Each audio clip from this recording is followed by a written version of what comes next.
नमस्कार, आप सुन रहे हैं द बॉलीवुड रेडियो और मैं हूं आपके साथ आकाश।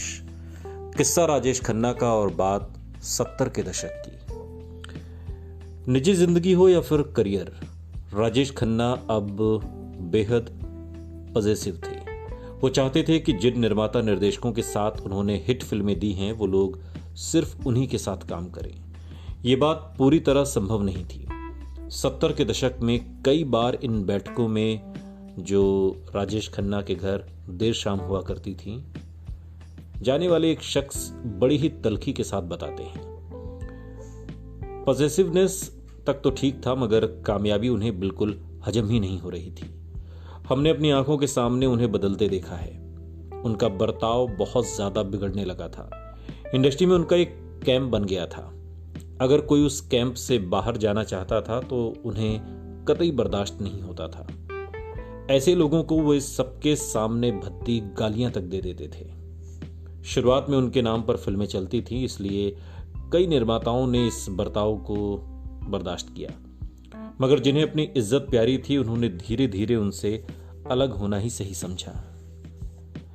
इस बर्ताव पर रोशनी डालते हुए सलीम खान कहते हैं कि एक एक्टर इतना पॉजिटिव हो जाता है कि वो अलग अलग बैनर की चाहे 10 पिक्चरें करे, लेकिन आपको इजाजत नहीं है कि आप उसके अलावा किसी और के साथ काम करें। उसके साथ बैठने वाले लोग उसे भड़का देते थे।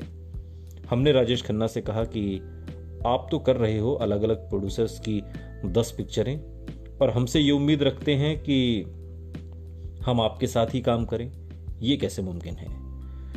तो इतनी उसमें समझ नहीं थी, इतनी मैच्योरिटी नहीं थी कि समझे कि मेरे साथ भी काम करेंगे और दूसरों के साथ भी करेंगे।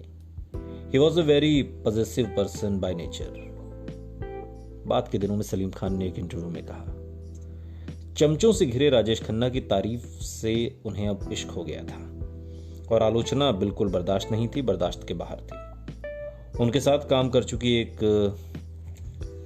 एक्ट्रेस बताती हैं कि वो गलत लोगों पर विश्वास करते थे और अगर आपकी कोई बात उन्हें बुरी लगी तो वो बदला लेने पर उतारू हो जाते थे। इस विषय पर रोशनी डालते हुए वरिष्ठ फिल्म पत्रकार रऊफ अहमद बताते हैं कि फिल्म इंडस्ट्री में ऐसे बहुत से सितारे हुए जिनका बर्ताव एक कामयाब शुक्रवार के बाद बदतर हो जाता था। राजेश खन्ना इसकी एक शानदार मिसाल थे। इस बात को समझाने के लिए सलीम खान कहते हैं, हॉलीवुड के एक मशहूर फिल्मकार ने कहा था कि नाकामी उतने लोगों को कभी बर्बाद नहीं करेगी जितना कामयाबी ने लोगों को तबाह किया है।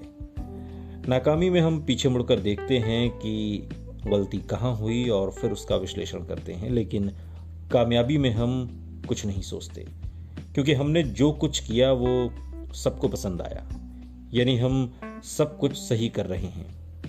मैं आपको अपने करियर से एक मिसाल दूंगा। हमारी यानी कि जावेद अख्तर और मेरी फिल्म ईमान धर्म बुरी तरह फ्लॉप हुई। मैंने उसे 11 बार देखा ये समझने के लिए कि स्क्रिप्ट में गलती कहां हुई, लेकिन शोले मैंने सिर्फ एक बार देखी। कामयाबी एक बार फिर किसी को बर्बाद करने के लिए तैयार थी और वो नाम था राजेश खन्ना। सुनते रहिए द बॉलीवुड रेडियो, सुनता है सारा इंडिया।